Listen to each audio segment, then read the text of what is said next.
नमस्कार दोस्तों, आज मैं आपको स्लीप डिस्क के बारे में बताऊंगा और उसकी कुछ होम्योपैथिक मेडिसिन भी बताऊंगा दोस्तों।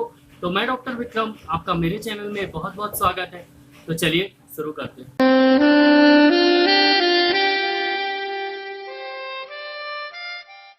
तो दोस्तों, स्लीप डिस्क या स्पाइनल डिस्क हर्निएशन एक तरह की स्पाइन मतलब हमारे वर्टिब्रल जो पूरी स्पाइन होती है, जो हमारा रीढ़ की हड्डी होती है, जो पीछे आपकी बैकबोन होती है, जिसको हम नॉर्मली बैकबोन बोलते हैं या रीढ़ की हड्डी बोलते हैं, उसकी एक बीमारी है। और इसमें क्या होता है दोस्तों कि हमारी जो रीढ़ की हड्डी का स्ट्रक्चर कैसा होता है, फिर मैं स्पाइनल डिस्क हर्निएशन के बारे में बताऊंगा। तो हमारी रीढ़ की हड्डी जो होती है वो मोस्टली तीन में डिवाइड होती है। एक तो सर्वाइकल, जो ये पूरा गले की रीजन होता है, एक होता है वर्टिब्रल जो बीच का रीजन होता है, एक होता है लंबर, तो ये नीचे का रीजन होता है। तो ये तीन तरह की स्पाइन हमारे रीढ़ की हड्डियों का नाम दे दिया गया है। ठीक है, अब जब ये नाम दे दिया गया है तो रीढ़ की हड्डी छोटी छोटी होती है। मान लीजिए एक ये हो गई और एक ये हो गई, और बीच में उसके एक ल्यूब्रिकेंट, एक डिस्क होता है जो कि फाइबर और कार्टिलेज से बना हुआ होता है। मतलब फाइबर उसमें रहता है, फाइबर थोड़ा सा मटेरियल और थोड़ा सा कार्टिलेज मटेरियल दोनों का बना हुआ दो रीढ़ की हड्डी के बीच में डिस्क होता है।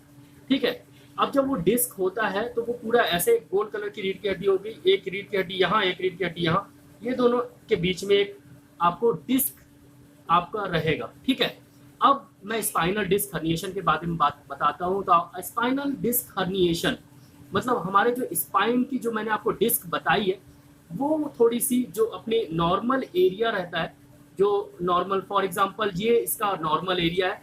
ठीक है, ये नॉर्मल एरिया से अगर ये यहाँ से फूट के थोड़ा सा बाहर निकल आए तो उसको हर्निएशन बोलते हैं। और यही होता है स्पाइनल डिस्क हर्निएशन। मतलब आपकी स्पाइन में जो डिस्क रहेगा उसका वो जो नॉर्मल एरिया है वहां से वो हर्निएट हो जाए, थोड़ा सा वहां से बाहर निकल आए, तो उसको हम स्पाइनल डिस्क हर्निएशन बोलते हैं। और नॉर्मली जो वहां पर स्पाइनल डिस्क हर्निएशन होता है वो सॉफ्ट सेंट्रल पोर्शन से होता है, मतलब बीच का जो सेंट्रल पोर्शन होता है उससे होता है, और वो पीछे की तरफ से निकलता है, मतलब पोस्टीरियरली निकलता है। एक होता है आपका सामने का भाग एंटीरियर, ठीक है, समझने की बात है, और एक होता है पोस्टीरियर मतलब पीछे का भाग। ये मेरे जो आप सामने देख रहे हैं वो एंटीरियर है और जो मेरी पीठ है वो पोस्टीरियर है। ऐसे स्पाइन का जो सामने का भाग होता है वो एंटीरियर होता है और जो पीछे का भाग होता है वो पोस्टीरियर होता है। और स्पाइनल डिस्क हर्निएशन मोस्टली जो है वो पोस्टीरियरली ही निकलता है, पीछे की तरफ से ही वो थोड़ा सा बाहर निकल जाता है दोस्तों।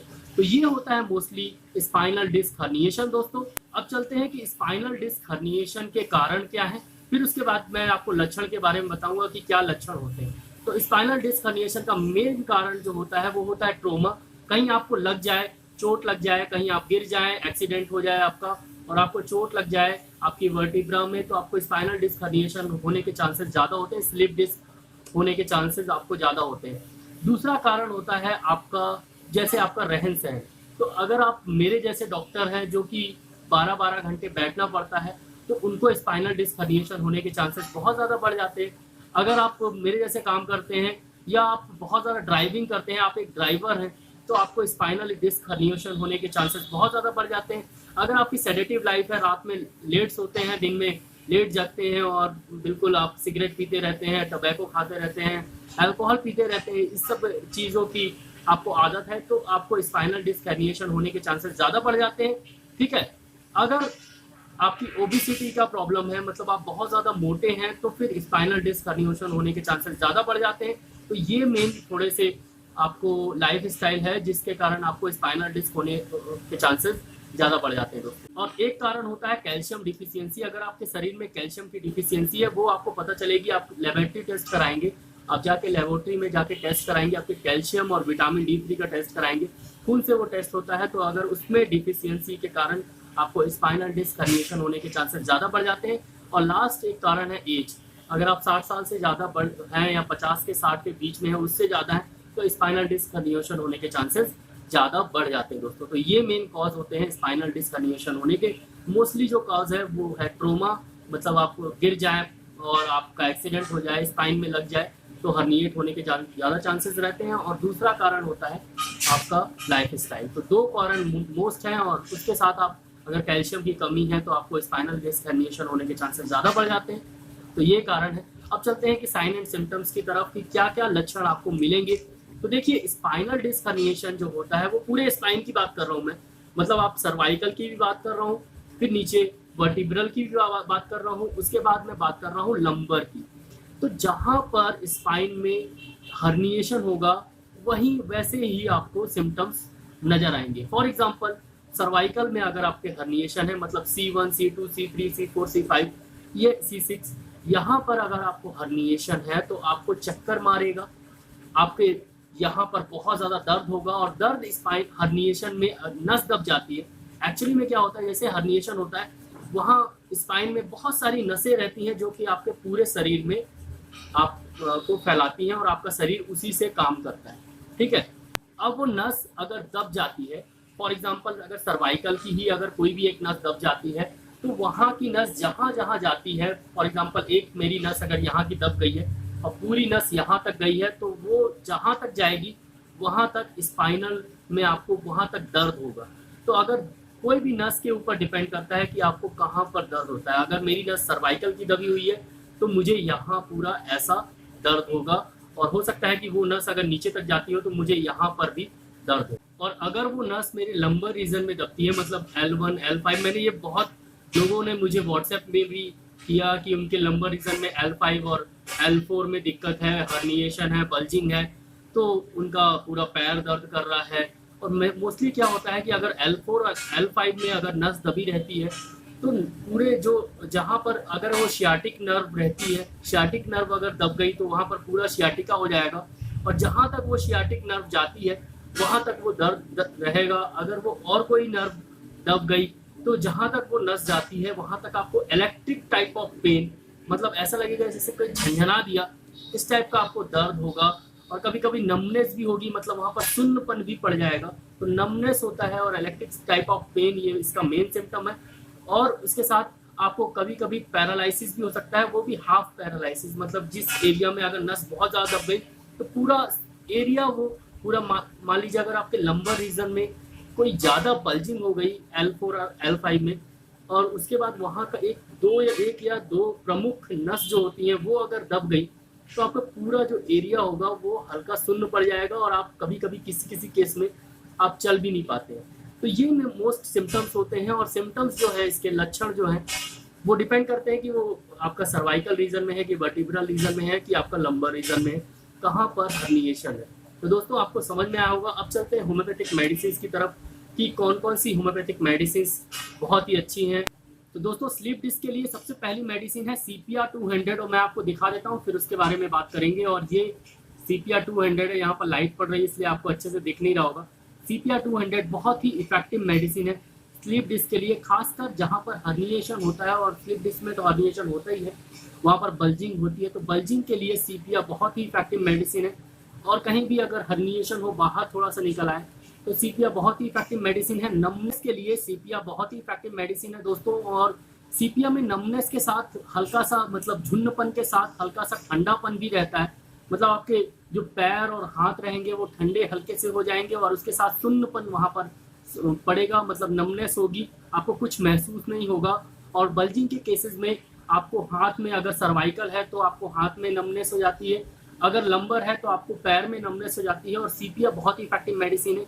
अब इसके डोजेस के बारे में बात करता हूँ, तो CPR 200 आपको 2 बूंद सुबह सुबह लेना चाहिए, बहुत ही इफेक्टिव मेडिसिन है स्लीप डिस्क के लिए। और दोस्तों दूसरी मेडिसिन है मेडोराइनम 200, तो मैं आपको फिर से दिखा देता हूँ, लेकिन यहाँ पर लाइट पड़ रही है तो आपको अच्छे से नहीं दिख रहा होगा। मेडोराइनम 200 ये मेरे पास विलियम शॉबे की पड़ी हुई थी, काफ़ी इफेक्टिव मेडिसिन है, खासकर उनको जो सियाटिका के पेशेंट हैं, जिनके बल्जिंग के कारण जिनको सियाटिक नर्व में दिक्कत होती है उनके लिए, और बल्जिंग में भी बहुत ही इफेक्टिव मेडिसिन है, मैं रेगुलरली देता हूँ। और लेग में, खासकर पैरों में अगर बहुत ज़्यादा दर्द हो और रात में अगर दर्द हो बहुत ज़्यादा, तो मेडोराइनम बहुत ही इफेक्टिव मेडिसिन है।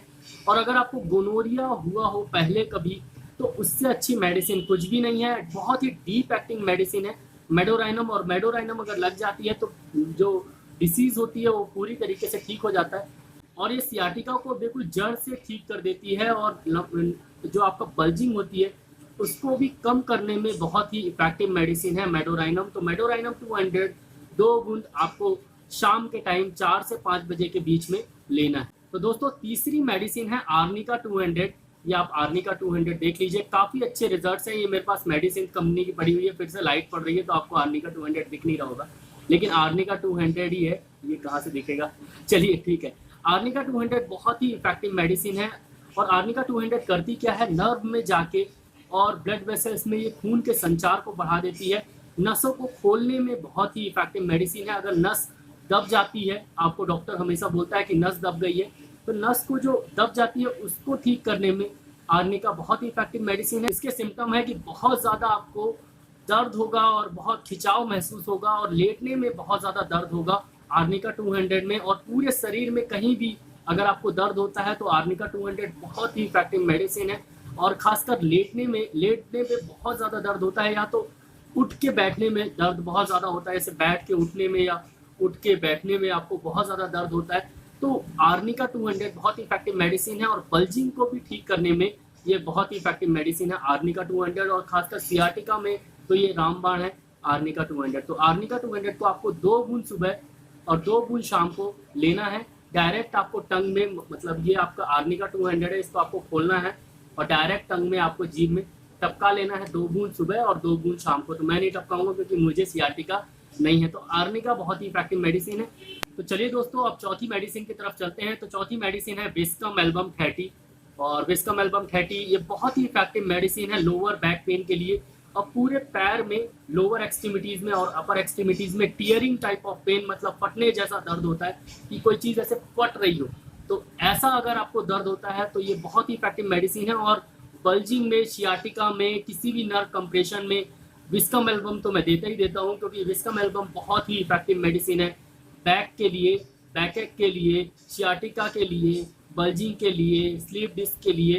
तो बहुत ही अच्छे रिजल्ट्स विस्कम एल्बम देती है। लेटने में इसमें भी दर्द बहुत ज़्यादा होता है, रात में इसमें भी दर्द बहुत ज़्यादा होता है, और बल्जिंग में ये भी बहुत ही इफेक्टिव मेडिसिन है विस्कम एल्बम 30। तो इसको भी आपको 2 बूंद सुबह और 2 बूंद शाम को लेना है।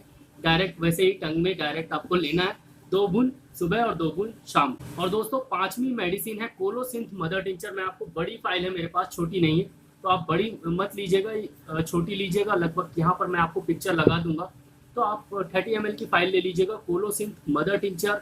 और ये बहुत ही इफेक्टिव मेडिसिन है पेन को कम करने के लिए। किसी भी तरह का पेन हो, चाहे वो फटने वाला हो, चाहे वो खींचने वाला दर्द हो, चाहे वो बिल्कुल इलेक्ट्रिक टाइप ऑफ पेन हो, तो इसमें ये काम बहुत अच्छे से करती है। और एक तरह से पेन को तुरंत पेन को कम करने के लिए बहुत ही इफेक्टिव मेडिसिन है कोलोसिंथ मदर टिंचर। और खासकर बल्जिंग में भी ये इफेक्टिव मेडिसिन है। तो कोलोसिंथ मदर टिंचर मैं रेगुलरली देता हूँ। तो अब इसको लेना कैसे है, तो आप 1 कप ले लीजिएगा, उसमें आधा कप पानी डालिएगा और कोलोसिंथ मदर टिंचर, ये कोलोसिंथ मदर टिंचर को उस पानी में डाल दीजिएगा 20 बूंद, और फिर उस पानी को पी लीजिएगा दिन में 3 बार। तो इसको 20 बूंद आधे कप पानी में दिन में 3 बार पीना है। बहुत ही इफेक्टिव मेडिसिन है कोलोसिंथ मदर टिंचर। तो आप इसको लेंगे तो आपका पेन और जो बहुत ज़्यादा उठने बैठने में आपको दिक्कत होती है तो वो ठीक हो जाएगी। और आपको जो कई पेशेंट मेरे पास आते हैं वो बोलते हैं कि मुझे फ्रेश होने में भी दिक्कत होती है, उसमें उठने में भी दिक्कत होती है, तो ये प्रॉब्लम भी आपकी ठीक हो जाएगी। तो कोलोसिंथ मदर टिंचर बहुत ही इफेक्टिव मेडिसिन है स्लीप डिस्क के पेशेंट के लिए। और लास्ट में दोस्तों सबसे इफेक्टिव मेडिसिन स्लीप डिस्क के लिए, जो कि स्लीप डिस्क को बिल्कुल जड़ से ठीक कर देगी, वो है मेडिसिन कैलकेरिया फ्लोर 6X। तो calcarea fluor 6X slip disc और बल्जिंग के केसेस में बहुत ही ज़्यादा इफेक्टिव मेडिसिन है, लेकिन ये पेन को ठीक नहीं करती। तो आपको पेन के लिए ये सब मेडिसिन जो मैंने पहले बताई हैं वो लेनी पड़ेगी, और बल्जिंग को ठीक करने के लिए कैलकेरिया फ्लोर 6X आपको लेनी पड़ेगी। और इसको लेना कैसे है ये मैं बता देता हूँ, फिर बताऊँगा कि इसके सिम्टम्स कैसे हैं, क्या है। तो इसको लेना है आपको आधे कप गुनगुने पानी में, आधा कप गुनगुना पानी ले लीजिए, उसमें 6 गोली घोल के दिन में 3 बार इसको पीना है, सुबह दोपहर शाम। आधे कप गुनगुने पानी में 6 गोली घोल के दिन में 3 बार पीना है। और इसकी गोलियां मैं आपको दिखा देता हूँ। तो ऐसी इसकी गोलियां आती हैं कैलकेरिया फ्लोर 6X की। ये मेरे पास बड़ा पैक है, आप चाहें तो आप छोटा पैक भी ले सकते हैं 15 ग्राम का, तो उसको भी आप ले सकते हैं। तो इसको आधे कप गुनगुने पानी में दिन में 3 से 4 बार 6-6 गोली घोल के आपको पीना है दोस्तों।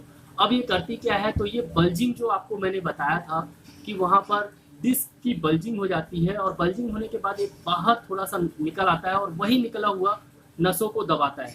एक बल्जिंग ऐसे करके होती है और वो नस को ऐसे यहाँ पर दबाता है, और ये वाली नस जो होती है फिर वो दर्द करती है। तो ये बल्जिंग जो है इसको वो ठीक कर देती है, ठीक है।